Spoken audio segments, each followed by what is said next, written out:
অন্যের ঝকঝকে তকতকে modular kitchen দেখে কিংবা তাদের বিলাসবহুল সাজানো ফ্ল্যাট দেখে আমাদের মনে অনেক সময় আক্ষেপ চলে আসে।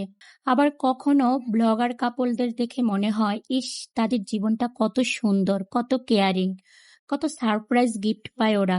আসলেই কি এতটা সুখী তারা? সত্যি বলতে আমরা তাদেরকে ততটাই দেখি, তারা নিজেদেরকে আমাদের কাছে ঠিক যতটা যেভাবে উপস্থাপন করে। তারা আমাদেরকে তাদের ভালোটুকুই দেখায়, সাজানো গোছানো ঘরটাই দেখায়। তারাও মানুষ, আমাদের মতো তাদেরও খারাপ সময় আসে, দুঃখ আসে, ঘরটাও অগোছালো থাকে।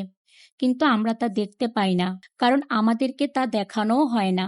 আমরা তাদের ভালোটুকুই দেখি। অন্যের জীবন দেখে যদি নিজেকে দুঃখী মনে হয়, আফসোস হয়, সেক্ষেত্রে এটা আমাদেরই ভুল। কারণ সবার জীবনেই কিছু না কিছু অপূর্ণতা থাকে, কিছু দুঃখ থাকে। এমনও হতে পারে আপনি যার লাইফস্টাইল দেখে আফসোস করছেন, হয়তো বাস্তবে আপনি তার থেকে অনেক গুণ ভালো আছেন, অনেক সুখে আছেন। কারো সাজানো গোছানো লাইফস্টাইল দেখে এটা ভাবার দরকার নেই সে অনেক সুখে আছে। কারণ এই সোশ্যাল মিডিয়ার যুগে 90% ভিডিওগুলোই সাজানো, আগে থেকে প্ল্যান করা থাকে সারপ্রাইজগুলো। অথচ সেই সারপ্রাইজ ব্লগগুলো দেখে আমরা মনে মনে আফসোস করি।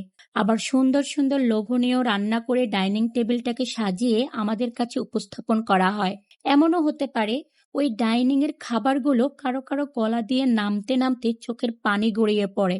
এটা অবাস্তব কিছু নয়। দেখুন না, আপনি হয়তো ঠিক তখনই আপনার বাসায় খুব সাধারণ একটা তরকারি দিয়ে তৃপ্তি নিয়ে, মনে আনন্দ নিয়ে ফ্যামিলির সাথে সুন্দর একটা সময় কাটালেন।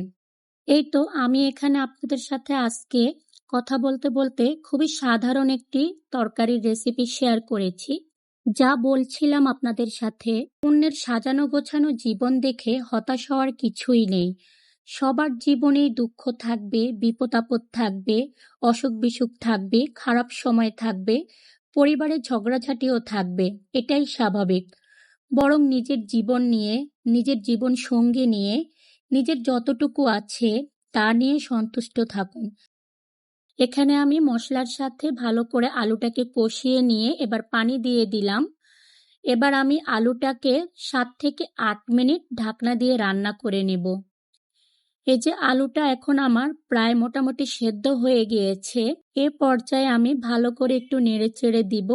আর এবার আমি যেটা অ্যাড করব সেটা হলো একটু ডিম। প্রায় 4-5টি ডিম ভেঙে দিয়ে দিয়েছি আমি এখানে।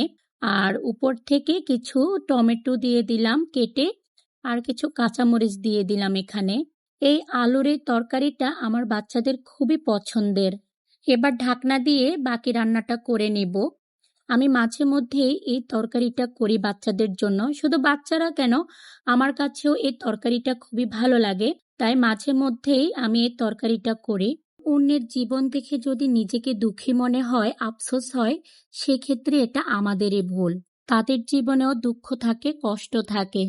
তাদেরকে আমরা ততটাই দেখি, তারা নিজেদেরকে আমাদের কাছে ঠিক যতটা যেভাবে উপস্থাপন করে। নিজের জীবন নিয়ে, নিজের জীবন সঙ্গী নিয়ে, নিজের যতটুকু আছে তা নিয়ে সন্তুষ্ট থাকুন। দেখবেন এতে আপনার মনে অন্যরকম এক শান্তি কাজ করবে, নিজেকে সুখী মনে হবে।